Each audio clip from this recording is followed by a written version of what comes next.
VR నీతి కథలు. అందరికీ నమస్కారం. ఈ రోజు కథ విద్యే నిజమైన శక్తి. డబ్బు లేకపోతే జీవితం ఆగిపోతుందా? లేదు. కానీ విద్య లేకపోతే కలలు ఆగిపోతాయి. ఒక చిన్న గ్రామంలో లక్ష్మి అనే అమ్మాయి ఉండేది. ఆమె తండ్రి కూలి పని చేసేవాడు.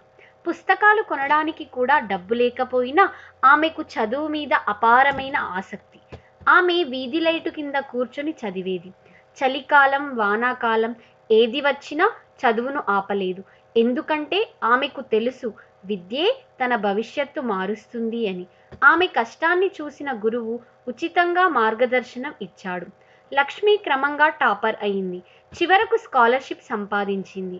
కొన్ని సంవత్సరాల తరువాత ఆమె అదే గ్రామంలో టీచర్గా చేరింది. తనలాంటి పిల్లలకు ఉచితంగా బోధించసాగింది. నీతి: విద్య ఎప్పటికీ దొంగలించలేని సంపద. కష్టం చేసిన వాడిని అది ఎప్పుడూ నిరాశపరచదు. చదువు మీద నమ్మకం ఉంచండి, మీ కలలు నిజం అవుతాయి. Please subscribe, like, share, comment. Thank you.